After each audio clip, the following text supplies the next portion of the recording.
Hello, everyone, and welcome to the Happiness Journey with Dr. Dan podcast, where every journey is worth living. My name is Dr. Dan, and I'm your host for today's episode. I am a cognitive behavior psychotherapist specializing in anger management issues, both court-appointed and private, marriage counseling, dissociative disorders, narcissistic personality disorders, depression, anxiety, dream analysis, and also provide life, business, and retirement coaching support. I provide individual one-on-one sessions and also do group setting. If you need any assistance, reach out to DMV Therapy and Coaching Services at 301-325-1550, and our website is lifecoachdanamzalek.com. Today, I'm very excited to have for our 8th episode of Season 4 a very special guest, Kelley S. Now, just like every of my past seasons and episode, I will leave it up to the guests to properly introduce themselves, as no one can do a better job. Kelley, the floor is yours. Oh, thanks for having me, Dr. Dan. I'm thrilled that we were able to get this worked out. So great job on the last name, by the way. Everyone butchers that, but right. My name's Kelley S. Here in Florida, where I live, they call me a licensed mental health counselor, but from Connecticut, where I'm from, I'm a licensed professional counselor. So I just call myself a therapist. I work with people that are facing all kinds of challenges, mental health issues, anxiety, depression. I specialize in complex trauma, marital counseling, personality disorders, you name it. So we're on the same wavelength with what we do. But for me, this is a second career. I did not become a therapist until I was in my 40s. And it took that long for me to realize that this was my truest passion, and I have never looked back, right? Like, this was like, how did I not know this all along? But, I didn't see that aspect of myself. My story is full of trials, tribulations, and challenges that started in childhood. But what I realized, and as an adult, and once I did all this really hard work, is that most of them were about a belief system that I had about myself and had nothing to do with the challenges that I was faced with. It was how I was taught to deal with those challenges. So I was born in 1970, and back in 1970, I was adopted at the age of 6 weeks old through the state of Connecticut. I grew up knowing that I was adopted, but without knowing what that meant. And for some reason, I just always knew that I was different and I didn't fit in and I didn't belong, and I didn't really know why. So I spent, the majority of my adolescent years into my teenage years trying to be perfect, trying to be better than, trying to measure up, trying to never make a mistake. That led me straight into an eating disorder that I think was going on my whole life, but really kicked in around the age of 15, 16, when I started the binge purge cycle. Went off to college, had never been away from home, really got caught up in alcohol and partying, and my eating disorder reared its ugliest head yet. And I went into treatment for 3 months for my eating disorder. Really, I went into treatment for my eating disorder to figure out how to not gain weight and get it under control. So it was like not the 18, 19-year-olds aspect of eating disorders. Fast forward, came back home, met my then who would become my husband at the age of 21. By now, I'd gone to 3 different colleges, quit every program I've ever enrolled in, had a history of just unhealthy relationships, and met my husband, dated, got married, seemed to be on the right path, things were going okay, and got married, couldn't get pregnant. So now here I'm a big failure as a woman, because I can't even do what a woman's meant to do. Go through infertility, and blessed with triplets. My children are 23. But that brought in a whole nother set of challenges and failures from my own mindset. My kids were premature, so my body failed me, and my kids struggled with preemie issues. So I felt like a failure as a mother. Oh boy. So that went on and on and on. I was with my ex-husband for 18 years. We were married for 15. And one of the things that happened in our relationship was that we lost each other. We focused so much on our family and climbing the ladders and doing what we thought everyone expected of us, that we had no relationship anymore. And from his point of view, that was my fault. I was the one with the problem. So I went to marital counseling alone and we ended up divorced. That kicked off what would become years of eating disordered issues. And right before my 41st birthday, 2 days before my 41st birthday, I was diagnosed with breast cancer.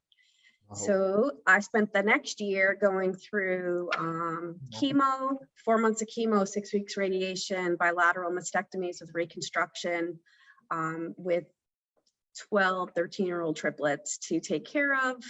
I was in a relationship at the time that was a little controlling, but it served its purpose for that period of time. Ended that relationship and landed myself smack dab into a relationship with a narcissist. Whoa. Yeah, so it gets better and better, let me tell you. So by this point in time, I thought I was the most confident person ever, right? I knew I wasn't, but I presented this picture of this woman who had it all together. Like I had it figured out. I survived cancer. I was successful in my career as a dental hygienist and as a hygiene educator. I felt like a failure for not being able to make my marriage work. And then this other relationship didn't work out, but I had convinced myself I had it figured out. Get into a relationship with a narcissist is the most confusing thing that's ever happened to me. And, the red flags were like, if you've ever been through the car wash and the rollers are going like this, well, those were the red flags early on, like smacking me in the face. Mhm. And I broke up with this man 2 weeks into dating him because he was the most negative, dramatic person I'd ever met. He convinced me to give him another chance, and I would spend the next 3 years trying to convince him that I was worthy. On again, off again for 3 years. We lived together. He threw my kids and I out and moved all our stuff out of the house and left it on the lawn, but I went back. This happened many, many times. As anyone who knows what a relationship with a narcissist is like, they're very charming and they're very good at really coming back with the love bombing. Was monstrous, like gigantic love bombs. Right around my birthday, this is now going back 6 years, I looked out at the sky and I said, dear God, if it's meant to be, we were broken up at the time, he'll call me on my birthday. Well, lo and behold, the universe, God, whoever it was, answered me because it was fate. And he reached out the next day and he said, I'd like to see you. Happy birthday. I miss you. I don't know how it happened again, but I fell headfirst into that same garbage all over again. But that sense of anxiety that I had been fighting off for so long, it came back full force that minute, to the point where people noticed it. I went to work that day and people were like, what is wrong with you? Like my anxiety was visible. So that was in September. In November, 2 months later, after, we were meant to be together, we went on a vacation. We went to another country with a large group of people, and he got mad at me on the very first evening because he was flirting with somebody. Fast forward, I called him out on some actions of his, backed me into a corner in our hotel room, screaming in my face, checked out of our hotel room, stole my passport, and left me there. Oh. Crash and burn. Yeah, crash and burn relationship with a narcissist right there. Don't ever call a narcissist out on his garbage unless you want to deal with the repercussions. Mhm. So we were with a large group. Nobody in this group would speak to me because they didn't know me, and he made up some crazy stories about me. The police finally found him about 3 a.m., got my passport back. I got left at the hotel. I had to get myself to the airport. Had to fly home on the same flight with him. I had no flight information. I had to go to the desk at the airport and be like, I don't have any information. Made it back into this country and got in my car at the airport. And when I tell you I lost my shit, I lost it. Like my downward spiral kicked off from that point. I started drinking. I got a DUI. And a month later, realized my life was completely out of control. And I took a deep, dark, hard look in the mirror. And I said, there's one consistent denominator in all of your misery. And it's you. It's you. You are the person. I grew up being told I could never catch a break. I grew up that life sucks and then you die. I grew up that, you know, life's not a bowl of cherries, it's the pits. I grew up with the negativity and, you know, work harder, work harder, work harder. You don't get anything for free. But I never reached that get anything point. Like nothing seemed to ever get me to that point of it being enough. And then I realized that I was never going to get there. This idea of perfection for me was an illusion for anybody. It was an illusion. I was chasing a ghost, something that I could never become. And while I was chasing that version of me, I didn't even see the version of me that was there. You know, I didn't like myself. Gosh, I hated myself. I hated who I'd become. I hated that I couldn't be all of these other versions of me that I thought I should be.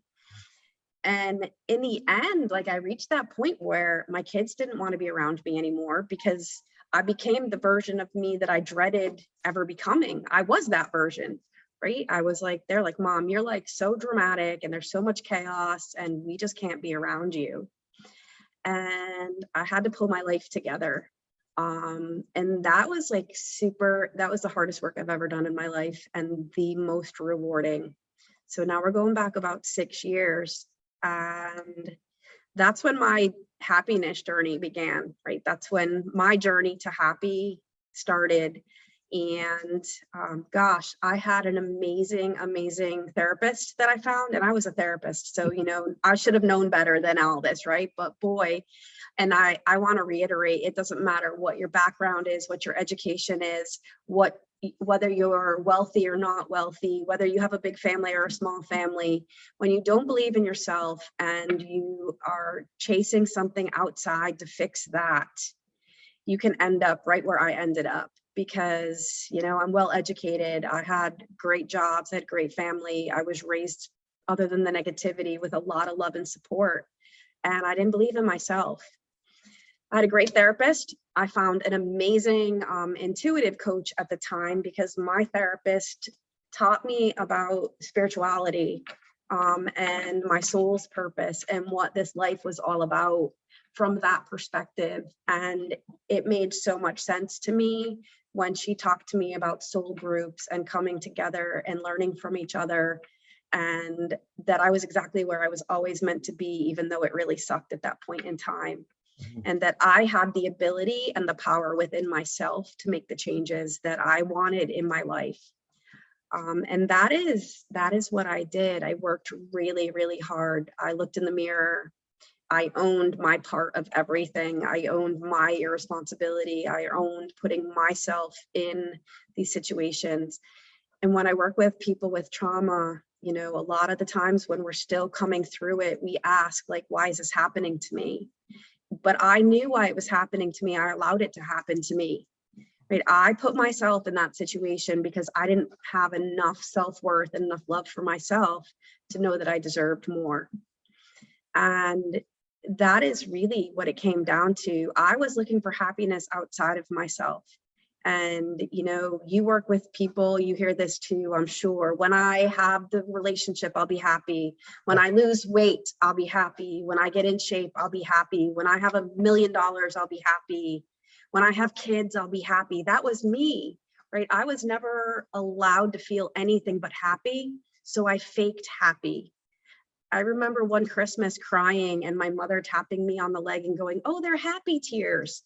No, I'm not happy. I'm not crying because I'm happy, right? I'm crying because I'm miserable and I'm hurting and I don't know what to do, but I was never allowed to show that because I thought I had to be perfect, and that wasn't perfect. Perfect doesn't cry, right? Perfect doesn't let them see you sweat.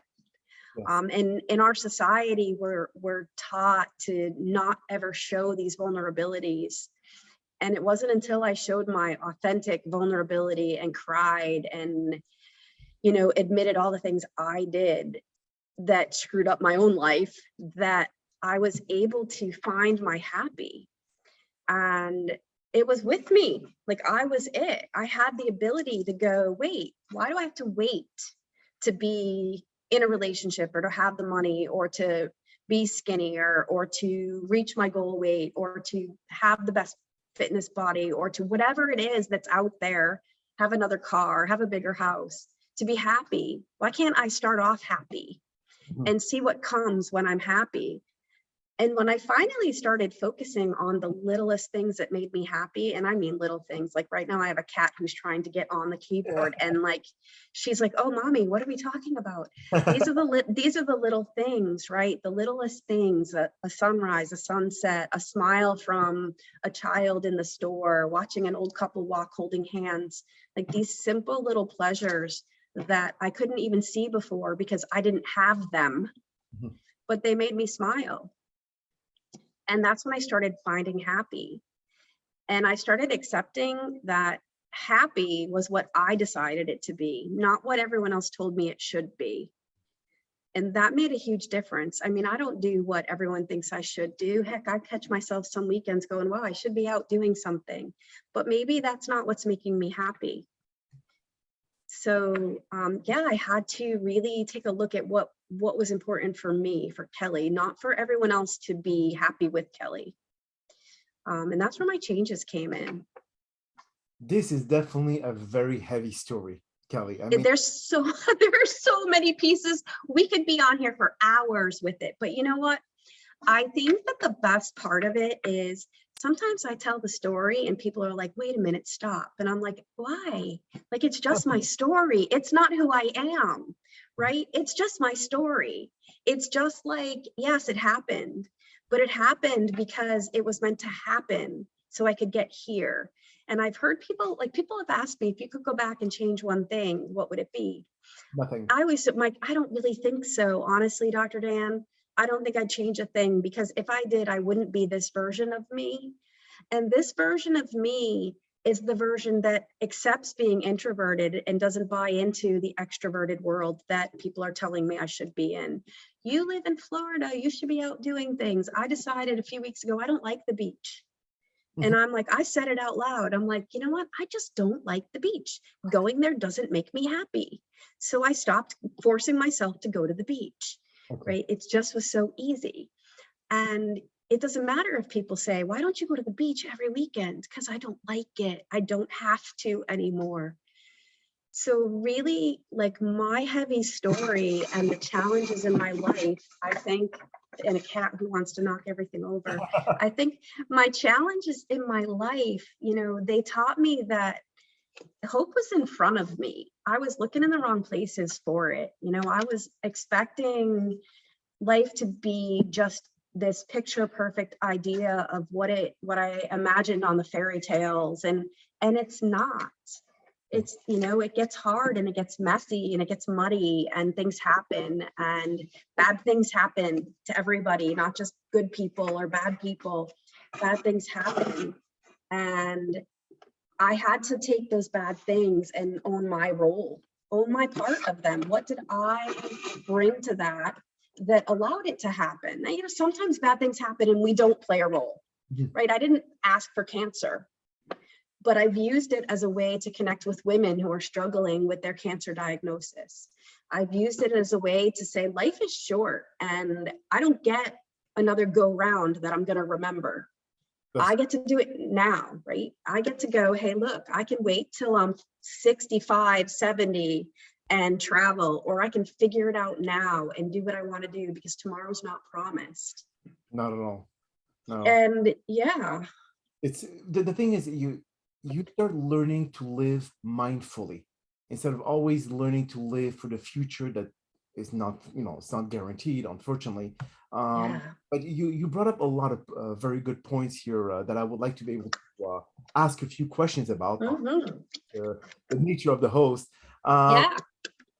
For the people that are going through, let's say if we tackle the narcissistic partner that you had for 3 years, those who are married to one, and they want to be able to kind of like get out of that relationship because of so much gaslighting that they deal with on a day-to-day basis, the abuse, the mental abuse, the physical abuse, whatever it is.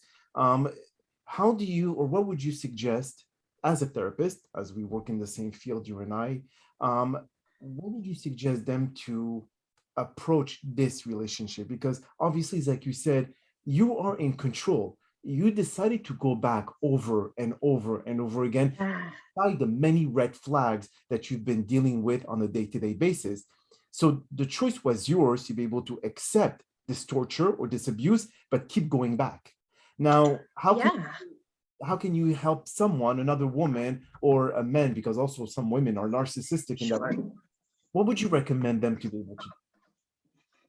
So the first thing I want to say is, one, you're not crazy. You're not crazy. That is the role of the narcissist, to make you feel like you're crazy. And I felt like I was crazy. Like I felt like a lunatic. I thought I was doing things I couldn't remember. I was isolated from friends and family, and I didn't even recognize it till it was too late. I've been to a lot of trainings on personality disorders, and every specialist has always said the same thing when NPD comes up. If you're talking to a narcissist, run. If you're dating a narcissist, run. If you're married to and in bed with a narcissist, get out of bed and run. Narcissists don't change. They gaslight and they love bomb, and they do whatever they can to manipulate you to get back into the role of control. The second you attempt to take control, they try to take it back. And it's not going to be pretty. Trust me, it was not fun trying to find my passport in another country. When the police said to me, "At least you found this out before you married him." And I was like, what truer words have never been spoken. But, if you are married to a narcissist, if you're trying to get out of a narcissist relationship, get out first and then make all the other arrangements. Get to a safe place, find someone that you can trust, make the arrangements without discussing it. There's no rationalizing, there's no logical conversation with a narcissist ever.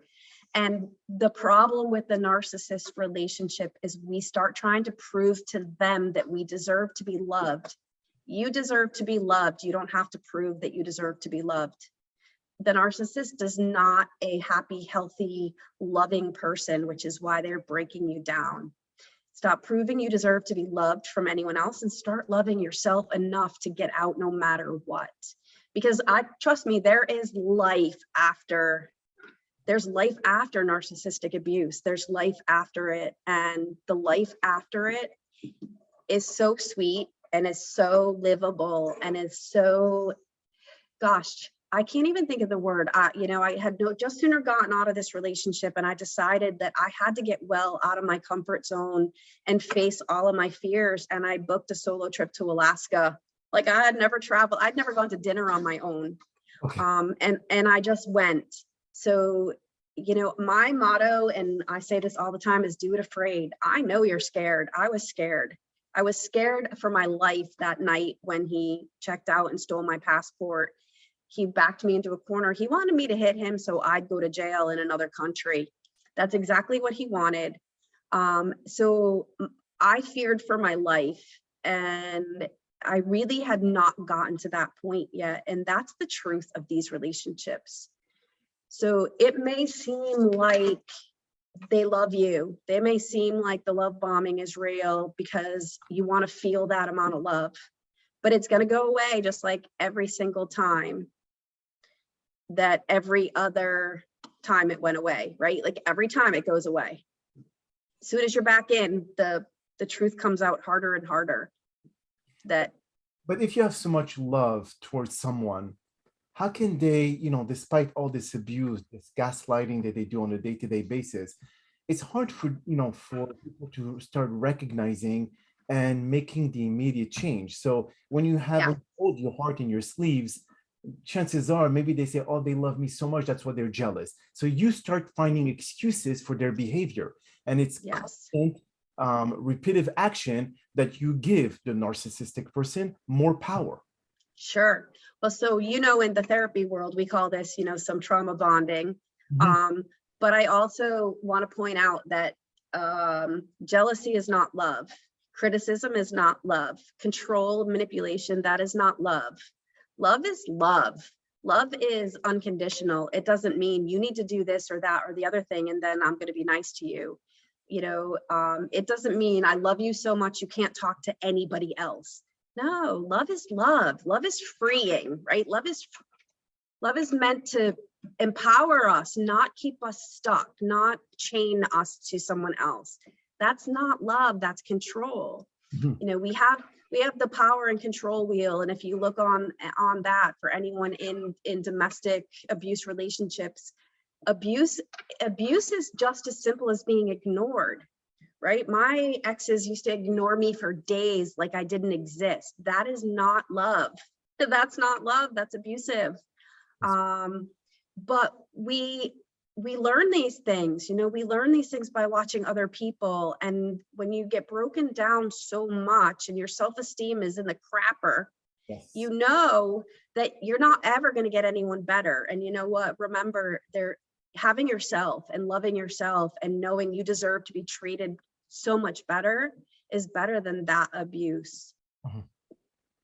And then I get it, because I wanted to believe it so bad. I kept believing that if I could just prove how much I loved him, he was going to change. It's not, yeah. It wasn't ever going to happen. And, this man ended up getting married again for the 4th time. And, my first reaction, and this is after healing, was why her, not me? And I looked at myself and I was like, oh my gosh, thankfully it's her, not you. That is, I'm like, because you know what? We can get into so many levels of our people pleasing and our need to take care of each other and, codependency, and we can throw out every word you want to, but bottom line, if this is the dynamic in the relationship, love is not control. It's not taking your power away. It is recognizing your own abilities and supporting you through that. absolutely. And also we call narcissistic like more emotional vampires, because they will drain you as much as they possibly can. And once you're left with no blood in your body or no more emotion or self-worth or self-love, they go to the next victim. So you have to understand that you're not going to change them. They are who they are. And you did say something really interesting as well, Kelley, is that if, let's say, you are dealing with a narcissistic husband or spouse, whatever it is, you have to prepare your exit plan. And this exit plan without mentioning anything to that person, because they will put a lot of stick in your wheels. That's a given. So prepare yourself financially, because you're going to need to get an apartment. Prepare yourself emotionally, because you will have to detach yourself. And going to court with a narcissistic person, good luck, because that's going to be something that you're going to have to be very, very strong. And if that narcissistic person was the financial decision maker for the family, they have the money and they will spend as much as it can to be able to have you be seen as the culprit and not the victim. So I hear so many women that are, mostly women, because usually that's the men are running the money, but it does happen the other way. So I hear lots of people that are in relationships with the narcissist who they are not financially able to get out. Don't let that stop you. Trust me, money is a belief system, just like everything else. When I used to believe that I was never going to have enough money, I never had enough money. But I made arrangements and I took care of myself, and the things come. Don't discuss getting divorced. Don't discuss leaving. Don't discuss moving out. Just disappear. Take your stuff, take your kids, take whatever you need. Go somewhere, go no contact. File paperwork, have them served. The money will show up. Rely on friends, rely on family, rely on coworkers, rely on bosses, rely on other women or men who have been through this. There's so much support if you're ready to get out. And I think that for me, especially as having to go through it and getting out and seeing people just still stuck in the cycle, sometimes I just want to be like, no, you have to get out, because this is not going to end well. It's not ever going to end well, ever, with a narcissist or someone narcissistic. It's and the thing is, as you said, Kelley, is that despite the fact that women say to themselves, I can't change him, the one person that you can't change is a narcissist. Like I said, for any case, we may have, it depends if it's covert narcissism or I would say vulnerable narcissism, because there's different spectrum of it. But again, there's no winning. And if you think you change someone, you're on the wrong path. So as you said, Kelley, starting to love yourself, starting to be able to feel that you can make it without that person, that you can grow without that person in your life. And that this is where the first this is where the cycle start at this point, and the happiness journey begins. Because in that journey with that person, you're never going to be happy. That's a given. No. You're always going to feel less worthy. I mean, they will treat you like garbage, basically. That's what it is. That's what you are Yes. to them. So you're just a punching bag. Correct. You're someone takes their crap. That's It's interesting. You said we'll never change them, and I think that's something to keep in mind in all relationships. We can't change other people no matter what. People have to want to change. I tell clients this all the time. I wanted to change, and it was such hard work. Trying to change somebody who doesn't want to change or doesn't see anything wrong with their own actions is impossible. And in one of his books, Don Miguel Ruiz says, we're always trying to change each other for love. And I love him, so he'll change. Or if he loves me, he'll change. And Don Miguel says, go out and find someone who's exactly the way you want them to be and love them just like that. Stop trying to change. We don't have to change. Someone loves you just the way you are. Oh, that's a song, right? We can love each other just the way we are. And I have to reiterate, I've been single now since that relationship. I've dated a couple of really short-term things, and I see the red flags and I see things, and I'm like, you know what? I am not willing to ever sacrifice my own happiness again for anybody. And I don't, I know that the person for me is not going to try to control me. They're not going to be expecting me to change. They're going to be on the same type of path that I'm on myself. Maybe it's not going to be in this lifetime. I don't know. I don't have to know. The anxiety came from trying to figure it out. The anxiety was worrying about what was going to happen. Depression's worrying about the past. Anxiety is looking too far into the future. And that mindfulness piece, staying present and just taking it that next piece at a time. And if you're in a narcissistic relationship, the next piece is to start getting out.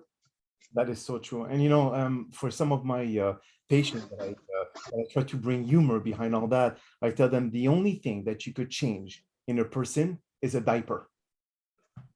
That is all. Anything about that, don't expect to change anyone. And if you're in that mindset to wanting to change them, you're in for a really, really bad journey. So in retrospect, I think everything that you said when it comes to how to deal with a narcissistic person, your exit plan, how to deal with their ups and downs, and there's more down than up. So, this negativity is like constant, and it's not negativity towards them, it's negativity towards you, basically, towards the victim, that is. So what would you give the last piece of advice, Kelley, to all of our listeners who are going through a very similar problem, like a very, very quick, I would say, advice to them to make them feel like there is light at the end of the tunnel?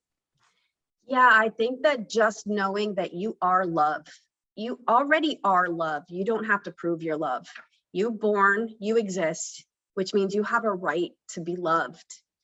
And when you love yourself for all of your mistakes and failures and consequences of those and all pieces, you never have to put yourself in that situation again, because you're love. You're surrounded by love. It is love. Like, that's just it. Like, love.